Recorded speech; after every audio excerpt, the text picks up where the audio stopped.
Wabasha, Nuwajo, Koniwala, Nuwasuma Wada.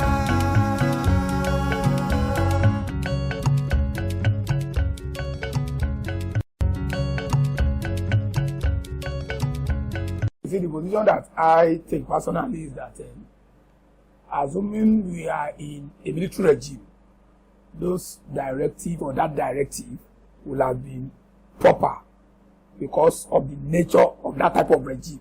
But in a democracy, when you make such demand, I don't know how justifiable that can be under a democratic setting.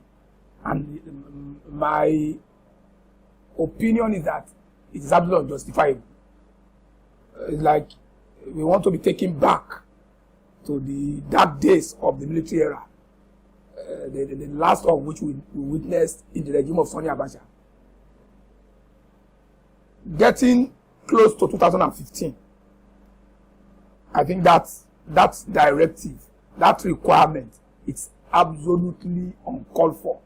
And well-meaning Nigerians should come out now to oppose by all civil and legal means such directive. Civil society should come together, take a matter to court, let the military come and justify why that directive should hold. Individuals too should take it up by civil protest to say we should not convert this Nigerian space to the level of a banana republic. We are supposed to be the giant of Africa. Nigeria press is reputed to be the freest in Africa. Such directive would be a detraction from that freedom of press that they think we have in the whole of Africa. I don't know under which directive the military is issuing this directive.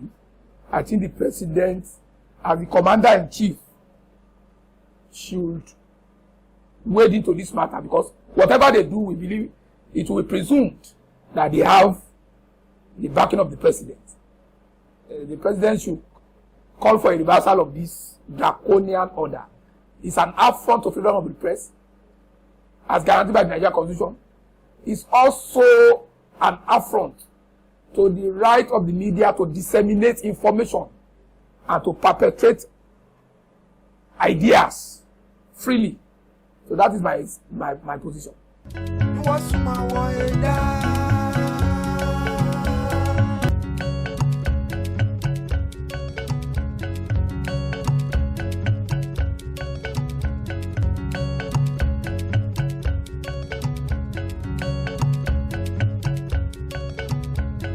No, let me say this.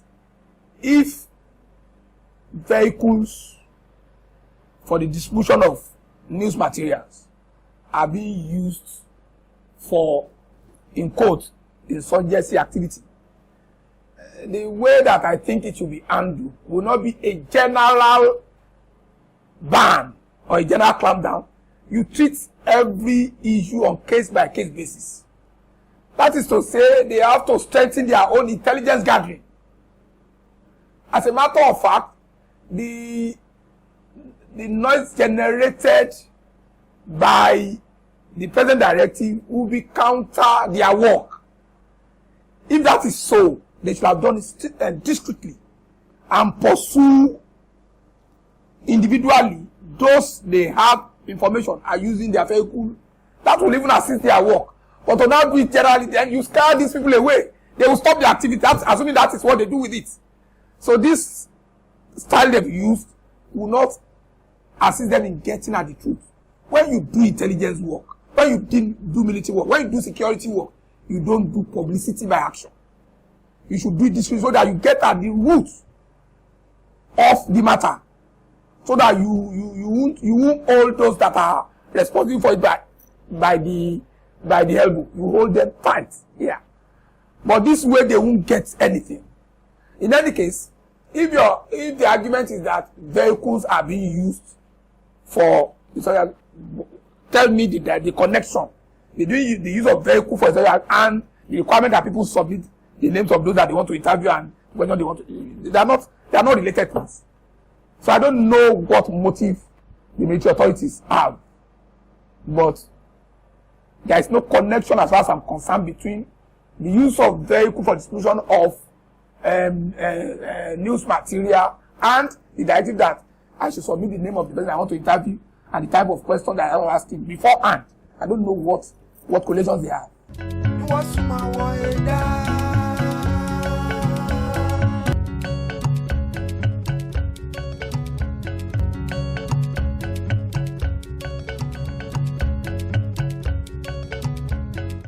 Now you see, the media must be encouraged to do its work. The media must not be inhibited in any manner in doing their work. That's because that's also their constitutional duty to hold government accountable, present the position to the people, let them have their. That is in tune and in line with democratic practices. Whether the government is clueless about how to handle the insurgency thing is another matter. Because you see, when the problem starts,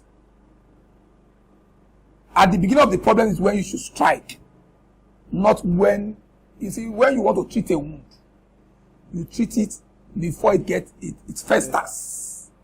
You don't allow the wound to fester, then you say you want to cure. What happens if the wound has become gangrenous and you now start talking about the amputation of the affected part?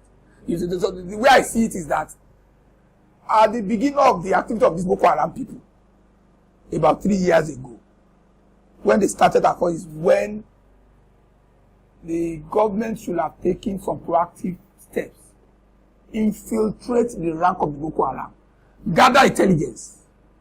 It is now difficult for them to do that because it has spread.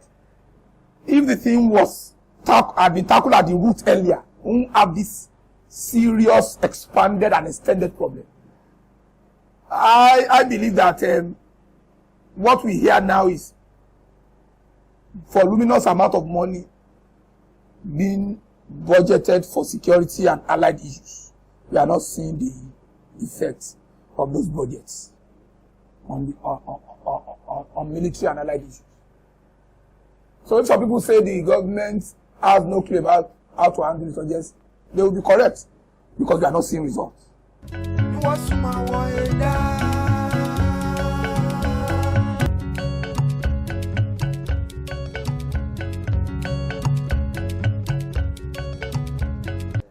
You see, apart from the petition that we wrote, trying to internationalize the issue, I think group of NGOs, civil society organizations, I think they should come together and file a case in court. Let us test this directive. Let the military come and defend this directive in a democratic society. I think that's the other way that we can put them in their place. Even when you say there are security problems, you still have to come and convince the court whether this directive that you have issued can be justified in a democratic society. You can't use the umbrella of security to start taking our rights away. It's never allowed. If you are in a military regime, no one.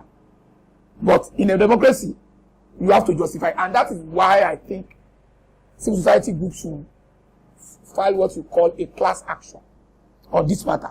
Let us test this directive in court. They will come and convince the court why this directive must remain.